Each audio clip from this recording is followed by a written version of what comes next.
Olá, sejam muito bem-vindos. Estamos aqui no quadro Tudo é Política.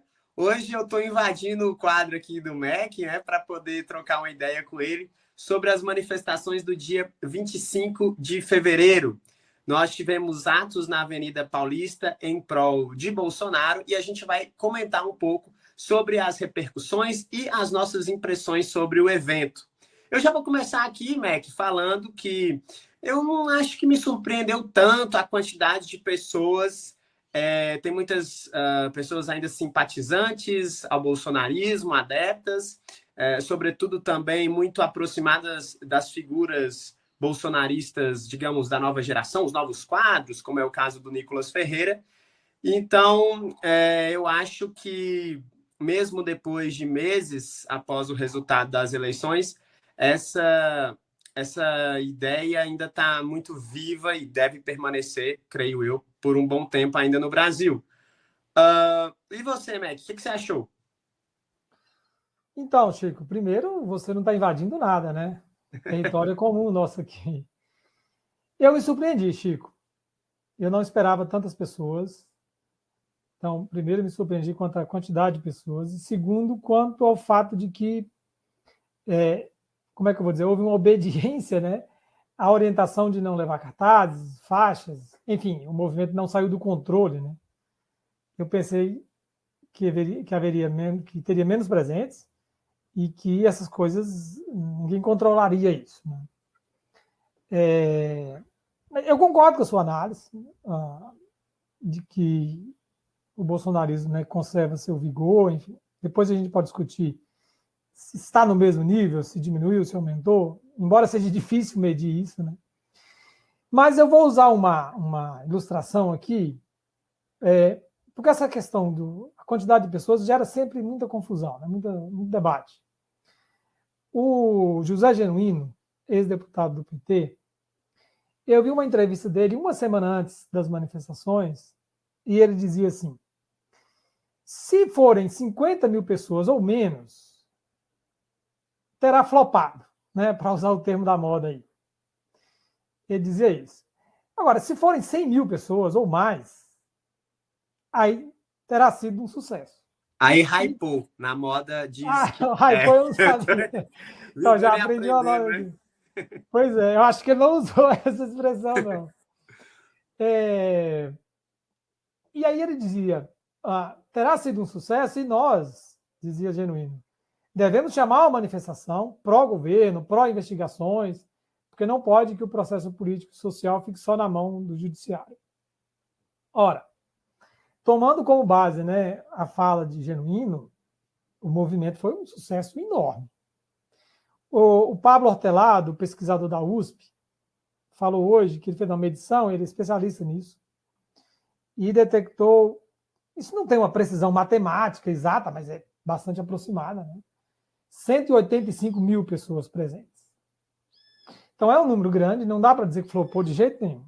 Não são 700 mil, longe disso, como alguns bolsonaristas tentaram divulgar, né? Mas é muita gente, especialmente após tudo que já se detectou, já se descobriu. Né? Pois é, e ainda dentro dessa perspectiva das implicações, o quanto que você acha que Bolsonaro ganha de fôlego, como ele vai utilizar isso como um capital político ao seu favor, no momento que, do ponto de vista das investigações, do ponto de vista judiciário, ele não está em uma situação confortável, digamos assim. É nada confortável a situação dele em termos jurídicos. Ficou muito claro que ele é a grande liderança da oposição, da direita e da extrema direita no Brasil. Se alguém tinha dúvidas disso, acho que as dúvidas se dissiparam ontem. Né? É uma capacidade de mobilização, depois de tudo que aconteceu, como eu dizia, muito grande. O Hortelado diz também que essa é a maior manifestação dos últimos 2 anos. Ela foi superior, inclusive, à celebração da vitória de Lula, quando saiu os resultados das eleições.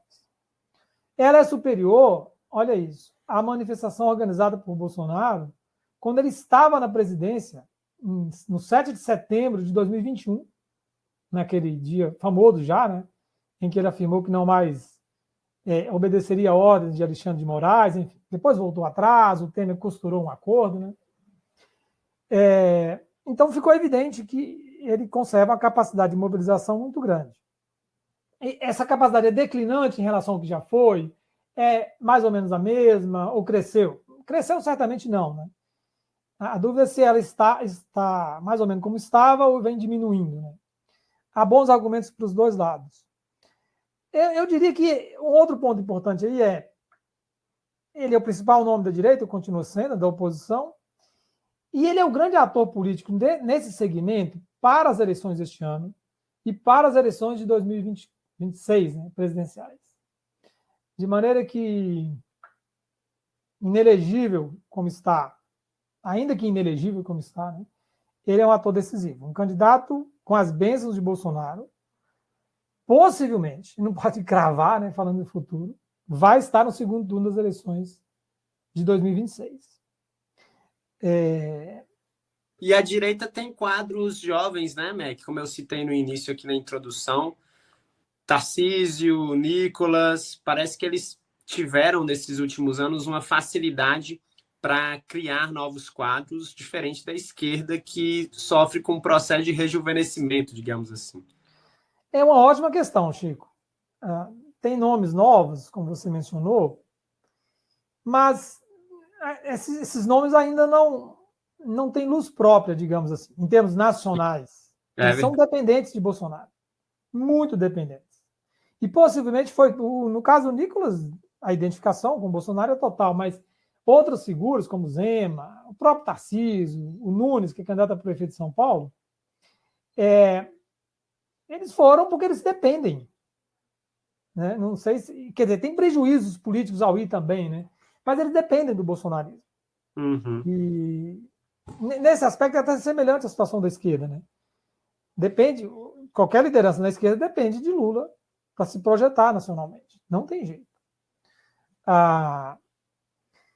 Então eu falava desse aspecto que o Bolsonaro conserva essa força, e aí me parece que a pressão que ele exerce com o episódio de ontem, ela é sobretudo entre os seus aliados. Para dizer, olha, né, mantenham-se fiéis a mim, ou sejam mais claros na lealdade a mim, porque eu posso destruir você politicamente. O campo político tem dessas forças, dessas dinâmicas, diria Bourdieu, né? Hoje eu vi alguém falando, eu li tanta coisa, assisti tanto analista de ontem para hoje, que eu não lembro mais o nome. Mas um desses dizia assim, aqueles manifestantes estavam ali, o papel deles era muito secundário. Né? Que Bolsonaro precisava, e ele mesmo disse, era de uma foto, de uma imagem, e mandar recados, né? Mandar recados para a justiça, embora no curto prazo pareça bastante razoável dizer que não tem efeito nenhum, né? Mas para o campo político tem muito efeito. Não me parece haver dúvidas quanto a esse aspecto. Você não tem dúvidas em relação a isso? Eu quero te suscitar uma aqui agora. Como as pessoas lidam com esse rótulo do golpismo? Porque a impressão que dá é que os manifestantes eles não estão nem um pouco preocupados em serem rotulados de golpistas. Né?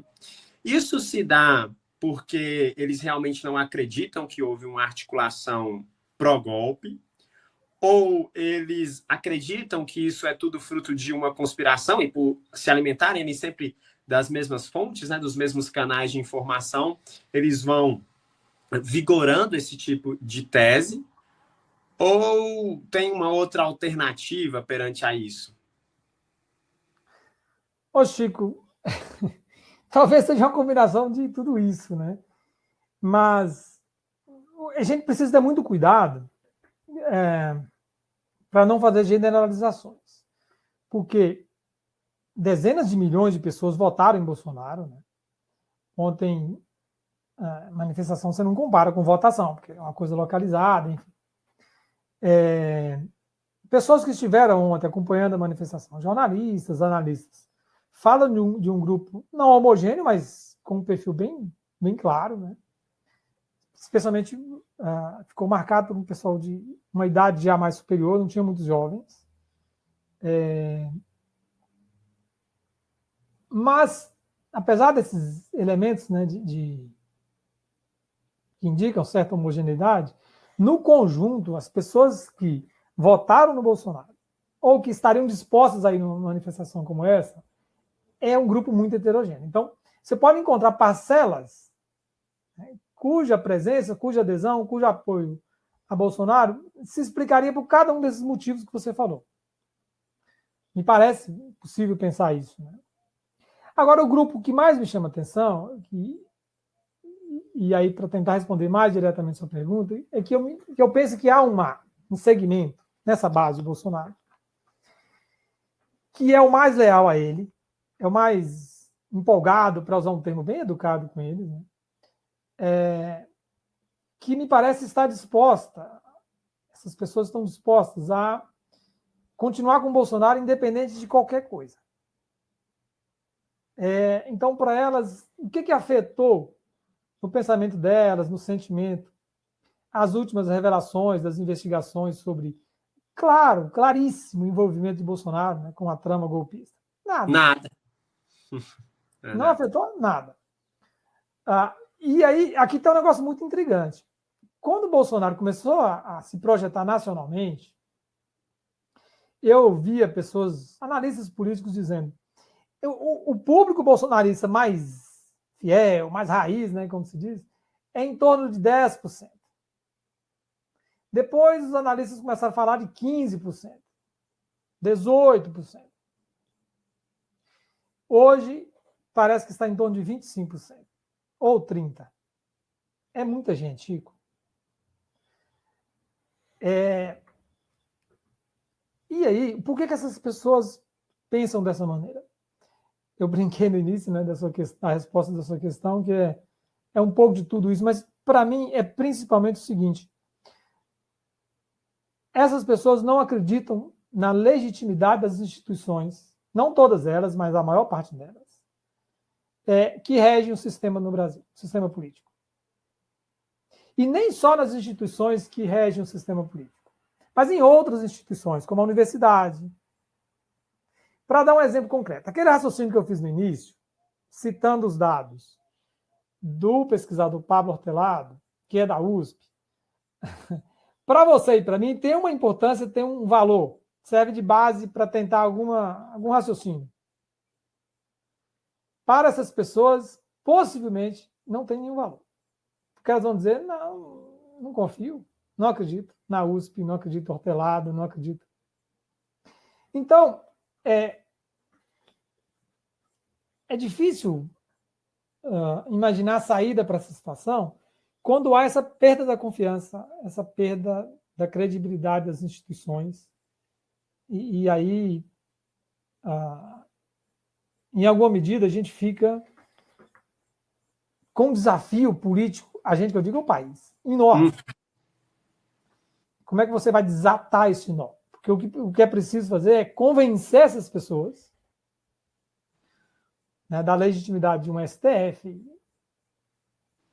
de um poder executivo cujo ocupante não foi eleito por você,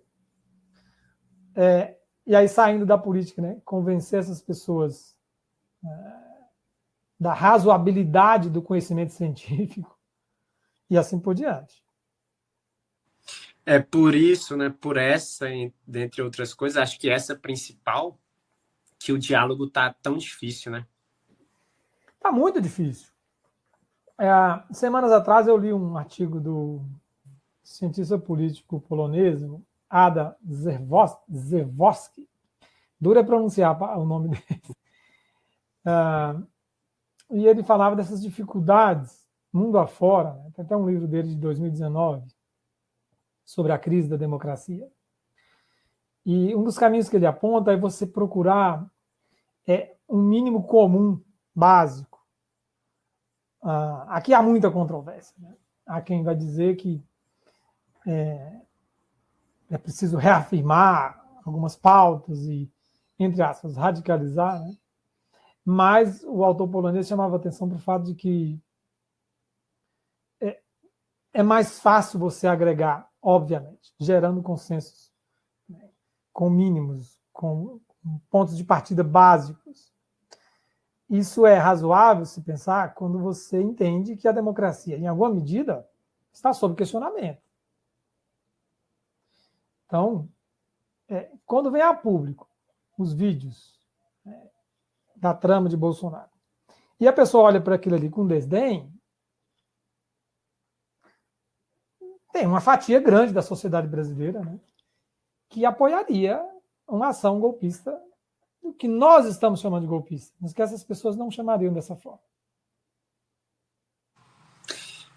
Aí já é um outro debate também, até para pensarmos o sentido que a democracia tem para essa parcela, né?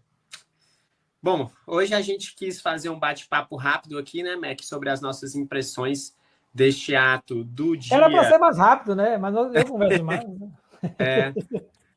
Do dia 25/2, mas nós voltaremos a qualquer momento aí, quando tivermos outros eventos importantes, porque Você aqui falou, no Tudo é Política... Você falou igual o plantão do jornal.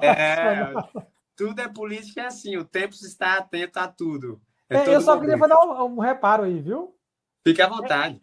Tudo a política? Interrogação, como dizia a Valone. Não é uma afirmação. É verdade, é verdade. É que eu sou novo aqui no quadro, gente, vocês me desculpem. Tá bom, Chico. Então, até a próxima, Mac. Valeu. Grande abraço.